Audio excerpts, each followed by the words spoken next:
नमस्कार दोस्तों, मेरा नाम है लोकेश अग्रवाल और स्वागत है आपका हमारे चैनल कंटेंट डैजलिंग में।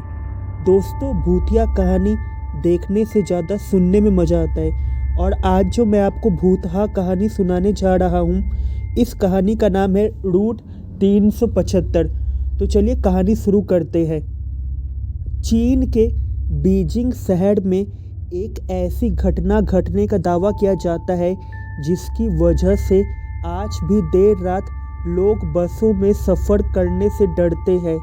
करीब 2 दशक से भी ज़्यादा समय से रूट 375 की भूतहा बस की कहानी सुनाई जाती रही है। ये कहानी कितनी सच्ची है अभी साफ नहीं है।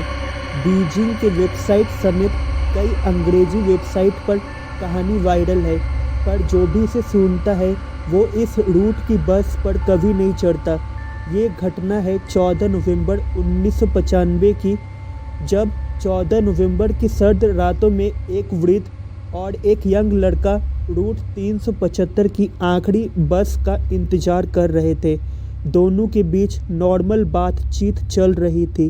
ठंड की वजह से सड़क सुनसान हो चली थी और हल्के कोहरे से ढक गई थी। ठीक 11 बजे ही उस रूट की आखिरी बस नज़र आती है। बस स्टॉप पर बस रुकते ही वृद्ध और लड़का बस में चढ़ जाते हैं। बस पूरी तरह से खाली होती है। उसमें ड्राइवर और एक लेडी कंडक्टर के अलावा कोई भी नहीं होता। लड़का आगे ड्राइवर की सीट की ओर बैठ जाता है और वृद्ध से बातचीत करने लगता है और बस अगले स्टॉप की ओर चल पड़ती है। 3 लोगों ने रोकी थी बस कुछ दूर बढ़ती है कि बस अचानक से रुकती है। पीछे की ओर बैठे हुए वृद्ध को 3 लोगों की परछाई खिड़की से नजर आती है। 3 लोग बस पर चढ़ जाते हैं। कम रोशनी के कारण वृद्ध को उनका चेहरा ठीक से नजर नहीं आता।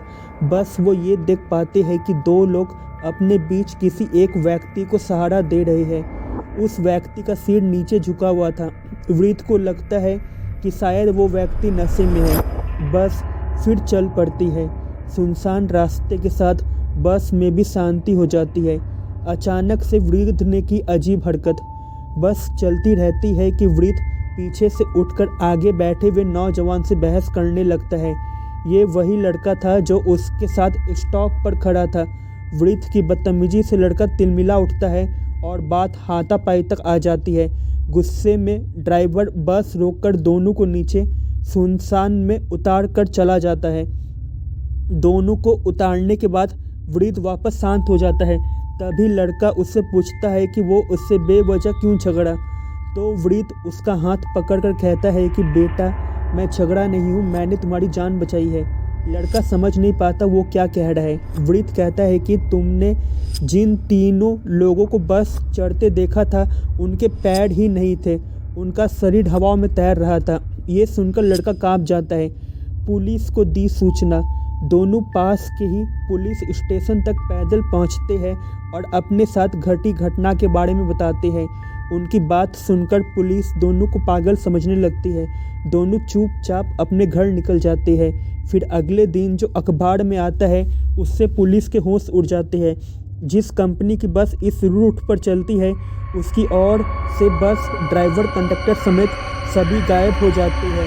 पुलिस आनंद फानंद में वृद्ध और इस लड़के को खोजने लगती है जो देर रात आए थे। दोनों मीडिया को अपनी कहानी बताते हैं कि अगले ही दिन बस का पता चल जाता है। 100 किलोमीटर दूर नदी में मिली बस। पुलिस अगले दिन एक बस एक्सीडेंट की सूचना प्राप्त करती है। ये वही बस होती है जिसका जिक्र वृद्ध और उस लड़के ने किया था। पुलिस की नींद उड़ जाती है। बस को पानी से निकाला जाता है तो खौफनाक दृश्य सामने आता है। उसमें से ड्राइवर और कंडक्टर की लाशें मिलती है। इसके अलावा 3 बुरी तरह सड़ी हुई लाशें निकलती है। साइंटिफिक टीम भौचक्की रह जाती है। उनके मुताबिक 48 घंटे के समय में कोई लाश इतनी बुरी तरह खराब नहीं हो सकता, जबकि ड्राइवर और कंडक्टर लाशें ठीक स्थिति में थी। जी हाँ, आपने सही सुना कि ड्राइवर और कंडक्टर की जो लाशें थी वो ठीक स्थिति में थी। इससे इस बात को बल मिलता है कि वो 3 शरीर क्या सचमुच प्रेत आत्माएं थी इन बातों से पूरा शहर में फैला खौफ। इतना ही नहीं, दावा ये भी किया जाता है कि जब पुलिस ने बस की जांच की तो उसके फ्यूल टैंक में डीजल की जगह खून भरा हुआ मिला। ये देख पुलिस विभाग भी परेशानी में पड़ गया। उन्हें भी लगने लगा कि उस वृद्ध और लड़के ने जो कहानी सुनाई थी वो सही थी।